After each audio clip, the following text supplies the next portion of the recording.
Hello guys, welcome back to solid movie stuff. నేను మీ అసభి కంటెంట్లోకి వెళ్ళిపోతాం. చాలా ఈగర్గా చాలా నెలల నుండి వెయిట్ చేసిన ఒక అప్డేట్ని చాలా సింపుల్గా రిలీజ్ చేశారు మూవీ టీమ్. అదే ఎన్టీఆర్ త్రివిక్రమ్ గారి God of war movie. Title ఏంటో తెలియదు, అప్పటి వరకు గాడ్ ఆఫ్ వార్ అనుకుందాం. సో గాడ్ ఆఫ్ వార్ అనేది ఎవరైతే మీకు క్లియర్గా ఆల్రెడీ ఐడియా ఉండే ఉంటుంది. ఆయనే కార్తికేయ స్వామి వారు. ఆయన్నే షణ్ముఖుడు అంటారు, స్కంద అంటారు, మురుగన్ అంటారు, సుబ్రహ్మణ్య స్వామి అంటారు. సో అలా ఆయన ఏ పేరుతో పిలిచినా ఆయనే. So he is son of Shiva, ఆ మహాదేవుని దేవదేవుని కుమారుడు. సో అది ఈ పోస్టర్లో, అంటే ఒక పోస్టర్ని రిలీజ్ చేశారు. అది ఆల్రెడీ మీరు చూసే ఉంటారు. ఆ పోస్టర్ ద్వారా క్లియర్ కట్గా వెరీ డీటెయిల్గా చూపిస్తున్నారు. అండ్ ఆ పోస్టర్ గురించి మాట్లాడుకునే ముందు ఈ అప్డేట్ని చాలా సింపుల్గా ఒక ఏఐ పోస్టర్ లాగా కనిపిస్తుంది, కానీ అది ఏఐ పోస్టర్ అవ్వచ్చు, వాళ్ళు డిజైన్ చేసింది అవ్వచ్చు, ఏదైనా అవ్వచ్చు. బట్ ఒక పోస్టర్ లోపల చాలా చాలా సింపుల్గా చూపించారు. అండ్ ఇంతేనా ఉంటుందా అంటే లేదు, ఖచ్చితంగా ఒక వీడియో కంటెంట్ కూడా రావాల్సి ఉంది, అది వస్తుంది అని చెప్పి చాలా మంది అంటున్నారు. అంటే సోషల్ మీడియాలో వినిపిస్తున్న ఒక బస్. సో అప్పటి వరకు జస్ట్ ఒక హైప్ చెక్ కోసం అనుకుంటా ఇలా ఒక పోస్టర్ రిలీజ్ చేశారు. అండ్ ఆ పోస్టర్ అనేది హైప్ చెక్ అని ఎలా చెప్తున్నాం అంటే, అందుట్లో క్లియర్ కట్ గా సాంస్క్రిట్ లో కొన్ని లైన్స్ రాశారు. అది రియల్ గా ఎక్కడన్నా ఉందా అంటే, ఏదైనా పురాణాల్లో ఉందా లేదా అనేది నాకైతే ఐడియా లేదు, కానీ ఆ మీనింగ్ అయితే క్లియర్ కట్ గా ఒక ఇండికేషన్ ఇస్తుంది. అదే డీటెయిల్ గా చెప్తాను. అది త్రివిక్రమ్ గారు రాసుకున్న ఓన్ స్టైల్ ఆఫ్ ఒక విన్నపం అనుకోవచ్చు. అలాంటి ఒక దాన్ని ఆయన సంస్కృతంలో రాశారు. అండ్ అలాగే ఆ పోస్టర్లో one sphere, one purpose, one divine recording అని చెప్పి క్లియర్ కట్ గా రాసుకుంది. అండ్ ఆ పోస్టర్ని బ్లూయిష్ కలర్ లో అండ్ రెడ్డిష్ కలర్ లో క్లియర్ కట్ గా డిఫైన్ చేసి ఆ డివైడ్ చేసినట్టుగా క్లియర్ గా కనిపిస్తుంది. బ్లూయిష్ కలర్ అంటే మీకు ఐడియా ఉంటుంది లేదా ఒకసారి గుర్తు చేస్తాను, నీలకంఠుడు. అంటే ఆ మహాదేవుడు శివుడి నుండి ఉద్భవించిన ఒక శక్తి అలా పైనుంచి వస్తుంది అని చెప్పి అలా ఒక పవర్ ని చూపిస్తూ, దాని కిందకు వచ్చేసరికి వేల్ అంటే ఆ స్పియర్ ని చూపిస్తున్నారు. ఆ స్పియర్ అనే ఆ వెపన్ అనేది కార్తికేయ స్వామి వారు వాడతారనేది క్లియర్ కట్ గా అందరికీ తెలిసిన విషయమే. ఆ కింద భాగంలో స్పియర్ ని చూపిస్తున్నారు, పై భాగంలో త్రిశూలాన్ని చూపిస్తున్నారు. సో ఇంకా డీటెయిలింగ్ లోకి వెళ్లే ముందు ఈ పోస్టర్ అనేది ఎందుకని ఇలా చేశారు అనే దానికి ఒక రీజనింగ్ ఉంది. మేబీ ఇది ఒక శాంపుల్ అని చెప్పి ఇందాక అనుకున్నట్టుగా ఆ శాంపుల్ అదంతా దేని గురించి అంటే, వాళ్ళు సాంస్క్రిట్ లో ఏం రాశారంటే, ఓం నాజానామి శబ్దం, నాజానామి చార్థం, నాజానామి పద్యం, నాజానామి గద్యం, చిదేకో షడాస్య హృది ద్యోతతే మే ముఖాన్నిహ సరంతే గిరశ్చాపి చిత్రం. అంటే దాని అర్థం, ఓ స్వామి, నాకు శబ్ద జ్ఞానం అంటే వ్యాకరణం తెలియదు, అర్థం తెలియదు, పద్యం రాయడం రాదు, గద్యం రాయడం రాదు, కానీ షణ్ముఖుడు అంటే 6 ముఖాల గల ఆ కార్తికేయ స్వామివారిని, ఆయన అద్వితీయ చైతన్యం నా హృదయంలో ప్రకాశిస్తుంది. అందువల్లనే నా నోటి నుండి ఈ అద్భుతమైన మాటలు, కవిత్వం వెలువడుతున్నాయి అని చెప్పి రాశారు. సో ఇది ఇంతకు ముందు లేదా పురాణాల్లో లేదా ఎక్కడన్నా కవి గాని రాసుంటారో లేదో నాకైతే ఐడియా లేదు, కానీ మేబీ త్రివిక్రమ్ గారే రాసుంటే ఆయనకు ఆ స్వామివారిని పొగడ్డం ఎలాగో తెలియదు, క్లియర్ కట్ గా ఒక ప్యాటర్న్ అయితే తెలియదు. బట్ ఆయన మనస్సులో ఉన్న ఆ ప్రేమ, దైవికంగా ఆయన్ని కొలవడం అంటే పూజించడం ఆయనకు తెలుసు.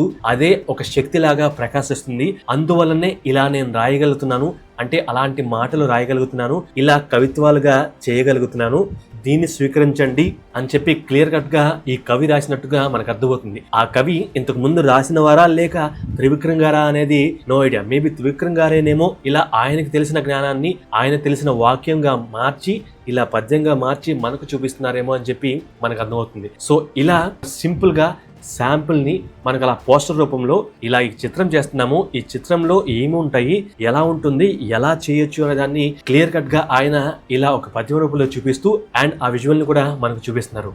సో అలా ఆయన భక్తిని, భావాన్ని ఇక్కడ ఆ వాక్యాల్లో రాస్తూ ఓవరాల్ గా ఈ చిత్రం ఎలా స్టార్ట్ అవుతుంది, ఎలా ఎండ్ అవుతుంది అనేది క్లియర్ కట్ గా మొత్తం చూపించేశారు. అంటే స్టార్టింగ్ ఎలా అయింది అంటే, కార్తికేయ స్వామి వారి జననం ఎలా జరిగింది అనే దాన్ని చూపిస్తూ, నెక్స్ట్ ఎక్కడ సమాప్తమైంది ఈ మూవీ అనేది ఈ ఒక్క పోస్టర్ లో క్లియర్ కట్ గా చూపిస్తున్నారు. సో అది బిగ్గెస్ట్ డీటెయిలింగ్ అనమాట. ఒక్క పోస్టర్ లో త్రివిక్రమ్ గారు చూపించినట్టుగా, త్రివిక్రమ్ గారి భావాన్ని చూపించినట్టుగా ఎవరు చూపించలేరేమో అనిపిస్తుంది. అంటే ఒకే పోస్ట్ లో క్లియర్ కట్ గా movie start and movie end ని మనకు చూపించేశారు. సో స్టార్ట్ ఇలా వస్తుంది, ఎండ్ ఇలా అవుతుంది అని ఆ థాట్ ఎలా వచ్చిందో కానీ, అండ్ ఆ థాట్ ని పర్ఫెక్ట్ గా ఈ పోస్టర్ లో ఎక్సలెంట్ గా, అది కూడా మామూలుగా కాదు, నెక్స్ట్ లెవెల్లో చూపించారు.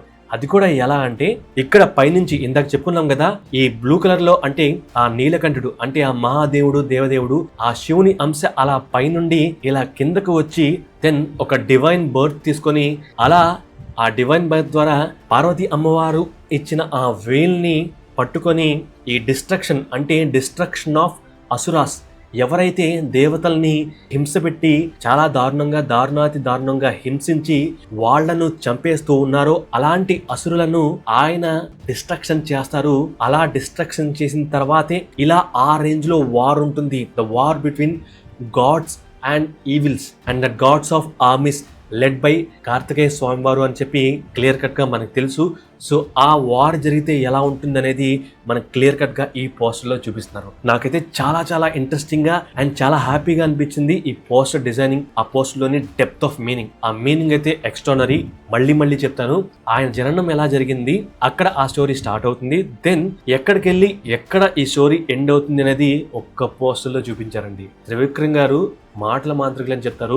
ఆ మాటల్ని ఇక్కడ ఆల్రెడీ ఆయన పందాలో దేవనాగరి లిపి, అంటే ఆ లిపిలో, ఆ హిందీలో మనకు చూపిస్తున్నారు. ఇట్స్ దేవనాగరి లిపి. ఆ దేవనాగరి లిపిలో ఒక పద్యాన్ని జోడించి ఆయన మనసులోని భావాన్ని చెప్తూనే ఇక్కడ ఏం జరుగుతుంది, ఈ స్టోరీ దేని గురించి, ఎలా స్టార్ట్ అయ్యి ఎలా ఎండ్ అవుతుంది అనేది క్లియర్ కట్ గా ఆయన చూపిస్తున్నారు. ఇట్స్ పర్ఫెక్ట్ అని చెప్పొచ్చు.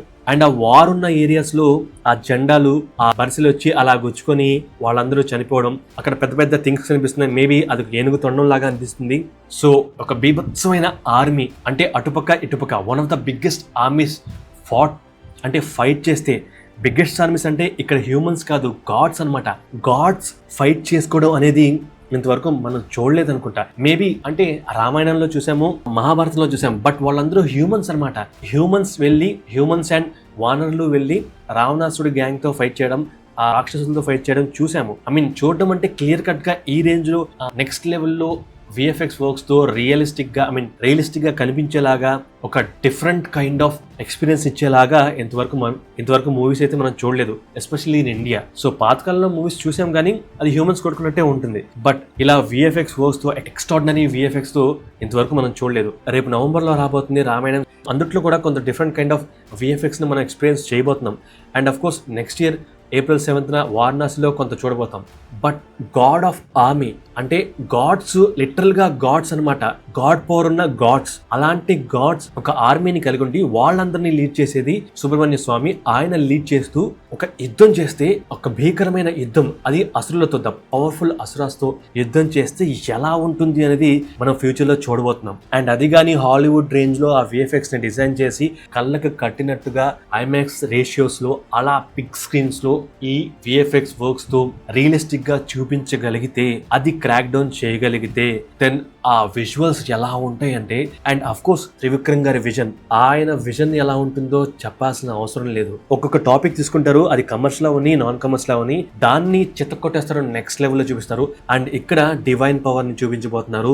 డివైన్ పవర్ నుండి ఉద్భవించిన ఒక శక్తిని, ఆ పవర్ఫుల్ పవర్ వార్ కోసం వెళ్తే అది ఎలా ఉంటుంది అనేది మనం క్లియర్ కట్ గా చూడబోతున్నాం. సో ఇక్కడ 1 స్పియర్ 1 పర్పస్ 1 డివైన్ రెకానింగ్ అని చెప్పి క్లియర్ కట్ గా రాసింది. 1 స్పియర్, అఫ్ కోర్స్ ఆయన స్పియర్ కలిగి ఉన్నారు, అంటే కార్తికేయ స్వామి వారు. ఒక పర్పస్, ఆ పర్పస్ ఏంటి, అసురుల్ని, అంటే దేవతల్ని హింసించే, దేవతల్ని చంపేసే ఆ అసురుల్ని చంపడమే ఆ పర్పస్. అంటే లోక కళ్యాణం కోసం జడ్జ్మెంట్, అంటే కాస్మిక్ ఆర్డర్ ని రీస్టోర్ చేయడం, అంటే జస్టిస్ చేయడం అనేది ఒక్కటే పర్పస్ అన్నమాట. సో ఆ పర్పస్ కోసం ఆయన ఏం చేస్తారు, 1 డివైన్ రెకానింగ్. సో దాన్ని కాస్మిక్ ఆర్డర్ ని బ్యాలెన్స్ చేయడం. సో ఒక స్పియర్ ఉంది, ఆ స్పియర్ తో ఆయనకు ఒక పర్పస్ ఉంది, ఆ పర్పసే అసురుల్ని క్లియర్ చేసి, అసురగణాన్ని తీసేసి బ్యాలెన్స్, అంటే కాస్మిక్ ఆర్డర్ ని బ్యాలెన్స్ చేయడం, జస్టిస్ ని నెలకొల్పడం, అంటే న్యాయం చేయడం. సో అది ఆయన పర్పస్ అని చెప్పి క్లియర్ కట్ గా మన పోస్టర్ లో ఒక లైన్ ద్వారా చెప్పారు. అండ్ ఈ పోస్టర్ లో క్లియర్ కట్ గా పైనుంచి ఒక power, divine power bluish colour లో వస్తుంది, అదే డిఎన్ఏ షేప్ లో మనకు చూపిస్తున్నారు. సో ఆ శివుని, మహాదేవుని డిఎన్ఏ ఇలా కిందకొచ్చి భూమి మీద పడి, అండ్ అక్కడ నుండి షణ్ముఖుడిగా మారి, ఆ కార్తికేయ స్వామి వారు పార్వతీ అమ్మవారు ఇచ్చిన ఆ వేల్ని, ఆ స్పియర్ ని పట్టుకొని యుద్ధం చేస్తారనేది క్లియర్ కట్ గా చూపిస్తున్నారు. సో ఇక్కడ పైనుంచి ఒక పవర్ రావడం, అది DNA of divine lord Shiva నుండి వచ్చింది అని చెప్పి క్లియర్ కట్ గా మనకు చూపిస్తున్నారు. అండ్ ఆ త్రిశూలం ఎలా కనిపిస్తుంది అంటే స్టీల్ గా, మెటల్ గా కాకుండా నాకైతే ఆ నందీశ్వరుడి కొమ్ముల్లాగా అనిపిస్తుంది. అలా చాలా న్యాచురల్ గా దాన్ని డిజైన్ చేసినట్టుగా అనిపిస్తుంది. అండ్ అఫ్ కోర్స్ ఆ డివైన్ స్పియర్ ఎక్స్ట్రాడినరీగా దీన్ని డిజైన్ చేశారు. ఆ థాట్ ని ఏం చెప్పాలనుకుంటున్నారు అనేది క్లియర్ కట్ గా మన పోస్ట్ లో పెట్టారు. సో ఇది జస్ట్ శాంపుల్ మాత్రమే. ఒక పోస్టర్ ని మనకు రిలీజ్ చేశారు ఇలా అనౌన్స్మెంట్ ద్వారా. అనౌన్స్మెంట్ వీడియో ఖచ్చితంగా ఉండొచ్చు, అది ఇప్పుడు రాకపోవచ్చు, బట్ వచ్చినప్పుడు ఆ మూవీ స్టాండర్డ్స్ ఏంటి అనేది అందరికీ అర్థమయ్యేలాగా, అంటే కేవలం ఇక్కడ మన స్టేట్ లో తెలుగు స్టేట్స్ లో కాకుండా ఇండియన్ లెవెల్లో అండ్ ఇండియాలోనే కాకుండా ఫారెన్ లో హాలీవుడ్ రేంజ్ లో కూడా దీని ఇంపాక్ట్ ఉండేలాగా ఆ రేంజ్ లో ఖచ్చితంగా డిజైన్ చేస్తారు. అలా చేస్తేనే దీని రీచ్ అనేది ఆల్ ఓవర్ వరల్డ్ ఉంటుంది. సో అలా ఆ రేంజ్ లో చేసి దీని స్టాండర్డ్స్ ఏంటి అనేది ఒక్క వీడియోతో క్లియర్ కట్ గా మనకు చూపించవచ్చు. అలా వచ్చే వరకు దాన్ని చెక్కుతూనే ఉండాలి, చెక్కిన తర్వాతే అలా చేయాలి. అండ్ అఫ్ కోర్స్ ఎన్టీఆర్ గారు కార్తికేయ స్వామి లాగా చేస్తున్నారు. So dragon movie already India wide గా నెక్స్ట్ లెవెల్లో ప్రాచుర్యం పొందింది. ఒక్క గ్లిమ్స్ ఇండియా వైడ్ షేక్ చేసింది, ఆ రేంజ్ లో ఇంపాక్ట్ క్రియేట్ చేసింది. సో ఆ మూవీ తర్వాత అంటే డ్రాగన్ మూవీ తర్వాత అది డెఫినెట్ గా బ్లాక్ బస్టర్ మూవీ అని చెప్పుకోవచ్చు ఖచ్చితంగా. అంటే అది కేజీఎఫ్ లాగున్నా సలార్ లాగున్నా ఆ టోన్ అలా ఉండొచ్చు కానీ స్టోరీ అలా ఉండదు, బట్ ఎమోషన్స్ ఖచ్చితంగా డిఫరెంట్ గా టచ్ అవుతాయి. సో అదొక స్టోరీ. దెన్ ఆ రేంజ్ ఆఫ్ బ్లాక్ బస్టర్ అందుకున్న తర్వాత ద వెరీ నెక్స్ట్ మూవీ ఈ మూవీ అవ్వాలి, ఈ మూవీయే రిలీజ్ అవ్వాలి. దెన్ దీని స్టాండర్డ్స్ ఎక్స్ట్రాడినరీగా ఉండాలి, హాలీవుడ్ రేంజ్ లో ఉండాలి, దెన్ వరల్డ్ వైడ్ గా మాట్లాడుకుంటారు. ఇంకా ఈ పోస్ట్ లో కొన్ని అబ్జర్వ్ చేస్తే ఆ పెద్ద పెద్ద బరిసెలకి ఆ జెండాలు కట్టుకుని ఉన్నాయి. సో అవి సోల్జర్స్ ముందు పట్టుకొని వస్తూ ఉంటారు, సో వాళ్ళ ఐడెంటిటీ కోసం. సో ఫలానా వాళ్ళు వస్తున్నారని చెప్పి జనరల్ గా మనకు వార్స్ లో అలా చూపించేవాళ్ళు పౌరాణికాల్లో అలా జరిగేటప్పుడు. బట్ ఇది పౌరాణికం కాదు, ఇది war between gods and asuras. దేవతలే యుద్ధం చేస్తున్నారు. సో అలాంటి ఒక జెండాల్ని పట్టుకొని అలా ఎలాగైతే స్పేర్ ఉందో ఆ టైప్ లో వాళ్ళు ఆ బర్సల్ని క్రియేట్ చేసుకొని దెన్ దాన్ని ఆయుధంగా కూడా వాడచ్చు. సో అలా దేవతలే సైనికులై, అంటే ఈ సుబ్రహ్మణ్య స్వామి వారి ఆర్మీలో ఈ సైనికులై ఆ దేవతలందరూ ఫైట్ చేస్తున్నప్పుడు ఇలాంటి జెండాల్ని పట్టుకొని అదే ఆయుధాలుగా మలుచుకొని ఆ అసురుల మీద తెగబడ్డట్టుగా క్లియర్ కట్ గా మనకు చూపించవచ్చు. అలా ఒక వార్ జరిగిన తర్వాత ఆ వార్ డిస్ట్రక్షన్ లో ఇలా కనిపిస్తున్నాయి. ఆ శిథిలావస్థలో ఉన్న ఆ బిల్డింగ్స్ కూడా చూడొచ్చు, అవి గుళ్ళలాగా కనిపిస్తున్నాయి. సో ఇదంతా ఇది జరిగిందంతా కొన్ని millions of years ago. So అలా కొన్ని మిలియన్స్ ఆఫ్ ఇయర్స్ ఎగో ఈ వార్ జరుగుతుంది. అంటే ఆ టైంలో అప్పుడు అలా ఎలా ఉండేవి, ఆ కన్స్ట్రక్షన్స్ ఆ బిల్డింగ్స్ ఎలా ఉండేవి అనేది చాలా చాలా డిఫరెంట్ గా డిజైన్ చేయొచ్చు. ఇక్కడ గుళ్ళలాగా చూపిస్తున్నారు. సో ఎలా చూపిస్తారు, ఆ విఎఫ్ఎక్స్ వర్క్స్ ఎలా చూపిస్తారు, ఆ భవనాలు ఆ లోకాలు అవన్నీ ఏ రేంజ్ లో విఎఫ్ఎక్స్ వర్క్స్ చేసి ఎలా చూపిస్తారు, కళ్ళకు కట్టినట్టుగా చాలా ఇంట్రెస్టింగ్ గా చాలా ఎక్స్ట్రాడినరీగా ఇంట్రెస్టింగ్ గా చూపించవచ్చు. సో దాన్ని మన త్రివిక్రమ్ గారు ఎలా విజువలైజ్ చేసుకున్నారో తెలియదు కానీ ఎక్స్ట్రాడినరీగా చూపించవచ్చు. అండ్ అలాగే ఇందాక చెప్పుకున్నట్టుగా మనం war between gods and asuras, దేవుళ్ళకి రాక్షసులకి యుద్ధం జరిగింది. అంటే అండ్ జనరల్ గా మనం రామాయణంలో శ్రీరాముల వారు యుద్ధం చేస్తారు అండ్ మిగతా వాళ్ళు రాక్షసులు, కొంతమంది వానరులు, అలా వాళ్ళు యుద్ధం చేస్తారు. కంప్లీట్ గా దేవుళ్ళు యుద్ధం చేయలేదు. అది ఇందాక ఆ పాయింట్ మనం మాట్లాడుకుందాం. అయితే ఇక్కడ ఆ దేవుళ్ళు వాళ్ళ పవర్స్ ఏంటి, వాళ్ళు ఏ రేంజ్ లో ఇంపాక్ట్ ఉంటుంది, అంటే వాళ్ళ ముందు నడిపించిన కార్తికేయ స్వామి వారు ఎలా యుద్ధం చేస్తారు, ఏ రేంజ్ లో చేస్తారు, ఆయన పవర్స్ ని ఎలా చూపిస్తారు, ఏ రేంజ్ లో వార్ టాక్టిక్స్ ఉంటాయి, అండ్ అసురుల్ని ఎలా చంపుతారు, ఏమేం చేస్తారు అనే ఆ థాట్ ని ఆలోచిస్తుంటేనే ఎక్స్ట్రాడినరీగా అనిపిస్తుంది, గూస్ బంప్స్ వచ్చేస్తున్నాయి అంతే. సో దాన్ని విజువలైజ్ చేసుకొని అది స్క్రీన్ మీద ఎలా తెప్పించుకుంటారు. అఫ్ కోర్స్ చాలా వరకు ఇండియాలో చేయొచ్చు అండ్ హాలీవుడ్ లో కూడా ఆ విఎఫ్ఎక్స్ వర్క్ చేయొచ్చు. దాన్ని ఎలా కన్వే చేస్తారు అండ్ త్రివిక్రమ్ గారు ఎలా ఆలోచించి అండ్ ఎగ్జాక్ట్ గా అది వచ్చేలాగా వాళ్ళకి కన్వే చేసి, ఎందుకంటే వాళ్ళకి మేబీ నాలెడ్జ్ ఉండొచ్చు, స్టోరీ ఉండొచ్చు, బట్ ఆ విజువలైజేషన్ అనేది త్రివిక్రమ్ గారు ఎలా చెప్తారు, వాళ్ళు ఏ రేంజ్ లో డిజైన్ చేసి పెడతారు అండ్ డిజైన్ చేసింది త్రివిక్రమ్ గారి మైండ్ లో ఉన్నట్టుగానే ఉంటుందా, దాన్ని రీచ్ అవడం కోసం దాన్ని ఏ రేంజ్ లో ఆ విఎఫ్ఎక్స్ వర్క్స్ చేపిస్తారు, దెన్ అది మనకి ఎలా చూపిస్తారు అనే క్యూరియాసిటీ అయితే చాలా చాలా ఈగర్ గా ఉంది. అండ్ దానికి తోడు అనిరుద్ధ్ గారి మ్యూజిక్ అండి. ఆల్రెడీ దేవరాలో ఏ రేంజ్ ఆఫ్ ఇంపాక్ట్ క్రియేట్ చేసిందో మనం చెప్పాల్సిన అవసరం లేదు. సో ఆ రేంజ్ దాటే ఖచ్చితంగా ఈ మూవీలో ఉంటుంది అనేది క్లియర్ కట్ గా మనం అనుకోవచ్చు, ఖచ్చితంగా హోప్ చేయొచ్చు. అండ్ హాలీవుడ్ లో లార్డ్ ఆఫ్ ద రింగ్స్ కొన్ని సిరీస్ ఉంటాయి. సో అందుట్లో ఈవిల్ పవర్ తో ఒక గుడ్ పవర్ ఫైట్ చేస్తూ ఉంటారు. అండ్ ఆ సినిమా కాకుండా మూవీలో కొంత పాటలో డైరెక్ట్ గా గాడ్స్ పైనుంచి వచ్చి టైటన్స్ అనే వాళ్ళతో యుద్ధం చేస్తారనేది ఒక మూవీలో క్లియర్ కట్ గా చూపిస్తారు. సో అదైతే ఆ విఎఫ్ఎక్స్ వర్క్స్ కూడా చాలా ఎక్స్ట్రాడినరీగా ఉంటాయి. ఆ మూవీ అయితే నాకైతే చాలా చాలా ఇంట్రెస్టింగ్ గా అనిపిస్తుంది. సో వాళ్ళ పవర్, ఎక్స్ట్రాడినరీ పవర్, ఆ టైటన్స్ తో ఫైట్ చేస్తుంటే ఆ టైటన్స్ చాలా చాలా పవర్ఫుల్ గా ఉంటారు. వాళ్ళు కొంతమంది గాడ్స్ ని చంపేస్తూ ఉంటారు. అలా వాళ్ళిద్దరి మధ్య చాలా ఈక్వల్ గా టైట్ గా ఫైట్ జరుగుతుంది అనేది మన క్లైమాక్స్ లో కొంత చూపిస్తారు. దెన్ ఆ తర్వాత సెకండ్ పార్ట్ లో ఇలా ఉండొచ్చు. అంటే గాడ్స్ అండ్ ఈవిల్స్ అంటే ఆ టైటన్స్ ఫైట్ చేసుకుంటారు, అది ఆకాశంలో జరుగుతుంది అనేది క్లియర్ కట్ గా మనకు మూవీ ఎండింగ్ లో చూపిస్తారు. ఆ మూవీ పేరు వచ్చేసి ఇమ్మోర్టల్స్. అలా గాడ్స్ మధ్య ఈవిల్ అంటే అసురుల మధ్య వార్ జరగడం అనేది అందుట్లో కొద్దిగా కొంత పార్ట్ చూపించారు. అండ్ అలా ఆ ఇమ్మోర్టల్స్ లెవెల్లో అండ్ అలాగే లార్డ్ ఆఫ్ ద రింగ్స్ లెవెల్లో దానికి మించిన విఎఫ్ఎక్స్ వర్క్స్ అలా రియలిస్టిక్ గా నమ్మశక్యంగా ఉండేలాగా అంటే నమ్మబిలిటీగా ఉండేలాగా ఖచ్చితంగా ఆ విఎఫ్ఎక్స్ వర్క్ ని డిజైన్ చేసి మనకు ప్రజెంట్ చేస్తే చాలండి. ఆల్రెడీ స్టోరీ తెలుసు, బట్ ఆ ప్రజెంట్ చేసే విధానం ఆ స్క్రీన్ ప్లే ని బట్టి ఆ మూవీ ఉంటుంది. అఫ్ కోర్స్ దేవుడి మూవీ కాబట్టి చాలా జాగ్రత్తగానే చేస్తారు. ఇక్కడ ఆ స్టోరీ చెప్పే విధానం అనేది ఖచ్చితంగా త్రివిక్రమ్ గారి మార్క్ ఉంటుంది, ఆ డైలాగ్స్ ఉంటాయి. అండ్ అలాగే దాంతో పాటు కూడా విఎఫ్ఎక్స్ అంటే త్రివిక్రమ్ గారి డ్రీమ్ మూవీ అని చెప్తున్నారు. సో ఆ రేంజ్ లో విఎఫ్ఎక్స్ ని ఇంక్లూడ్ చేస్తే చాలండి, చాలు ఇంకా. సో ఆ రేంజ్ ఉందా లేదా అని డిసైడ్ చేసే ఫ్యాక్టర్ వచ్చేసి నెక్స్ట్ వచ్చే ఆ వీడియో. సో ఎన్టీఆర్ త్రివిక్రమ్ గారి మూవీ, ఆ మూవీ మీద వచ్చే ఆ కాన్సెప్ట్ వీడియోని బట్టి ఖచ్చితంగా జనాలు డిసైడ్ అవుతారు. సో ఆ కాన్సెప్ట్ వీడియో ఎంత లేట్ అయినా పర్లేదు, బట్ పర్ఫెక్ట్ గా దాన్ని చెక్కి దెన్ దాన్ని డిజైన్ చేసి అఫీషియల్ గా వదిలితే దెన్ దాని ఇంపాక్ట్ నెక్స్ట్ లెవెల్లో ఉంటుంది. సో ఓవరాల్ గా అది పోస్టర్ గురించి. పోస్టర్ లో మీరు ఇంకేమైనా అబ్జర్వ్ చేస్తే చెప్పండి. అండ్ ఆ డిఎన్ఏ ఉంది కదా, ఆ డిఎన్ఏ మధ్యలో ఒక చిన్న బొడిపి లాగా ఉంది. సో అది చూడడానికి ఎలా ఉంది అంటే రుద్రాక్షం లాగా ఉంది. సో అది రుద్రాక్షమా లేక కాదా అనేది నాకైతే ఐడియా లేదు. మీరు చూసే ఉంటారుగా, అది చూస్తే దాన్ని కామెంట్ చేయండి. నాకైతే ఎక్స్ట్రాడినరీగా అనిపించిన ఒక గూస్ బంప్స్ తెప్పించే ఫ్యాక్టర్ ఈస్ స్టోరీలో ఆ పోస్టర్ లో స్టోరీ చెప్పడం. It's extraordinary. ఆ డిజైన్ లో అంత మీనింగ్ ని ఇంక్లూడ్ చేశారు. సో మీకు ఈ పోస్టర్ ఎలా అనిపించింది? ఇది ఏ అవ్వచ్చు లేదా హ్యూమన్సే డిజైన్ చేయొచ్చు.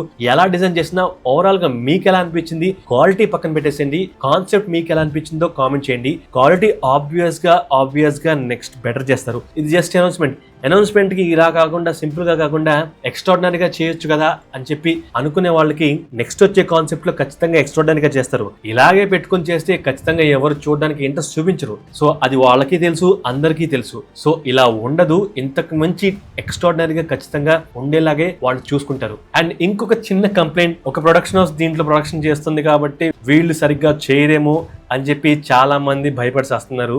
అలా ఉండదండి. రెండు ప్రొడక్షన్ హౌసెస్ అలా కంబైన్ అయినప్పుడు బడ్జెట్ అనేది చాలా ఈజీ అనిపిస్తుంది. సో అలా మూవీకి తగ్గట్టుగా మూవీకి ఎంత కావాలో అంత విఎఫ్ఎక్స్ వచ్చేలాగా ఆ ప్రొడక్షన్ ని డిజైన్ చేసుకోవడానికి ఎంత అమౌంట్ కావాలో వాళ్ళు ఇద్దరు క్లబ్ చేసి ఖచ్చితంగా దాని మీద ఇన్వెస్ట్ చేస్తారు. అండ్ అక్కడున్నది త్రివిక్రమ్ గారు. సో ఖచ్చితంగా దానికి తగ్గట్టుగానే ఉంటుంది, ఖర్చు పెడతారు. ఖర్చు పెట్టరేమో అని భయపడే వాళ్ళకి ఖచ్చితంగా హాలీవుడ్ రేంజ్ ఉండేలాగానే చూసుకుంటారు. అలా లేకపోతే ఈ మూవీ తీయడం అనవసరం. బట్ అలాగైతే ఉండదు, ఖచ్చితంగా ఆ రేంజ్ లోనే ఉంటుంది. సో నాగవంశీ గారు ఖచ్చితంగా త్రివిక్రమ్ గారు డ్రీమ్ మూవీ ఎన్టీఆర్ గారితో చేసేద్దాము, ఒక మూవీ తీసేద్దామని చెప్పి అలా ఆషామాషిగా తీయడానికైతే ఆయన అయితే చూడడం లేదు. ఖచ్చితంగా ఇంపాక్ట్ ఉండేలాగా ఇండియాలోను అండ్ హాలీవుడ్ లో కూడా ఇంపాక్ట్ ఉండేలాగానే చేస్తారని ఒక చిన్న hope. So that's it for the poster. So మీకు ఈ పోస్టర్ ఓవరాల్ గా ఎలా అనిపించిందో కామెంట్ చేయండి. కామెంట్ చేయడం మర్చిపోకండి అండ్ మన ఛానల్ ని సబ్స్క్రైబ్ చేయడం మర్చిపోకండి. Thank you, love you all.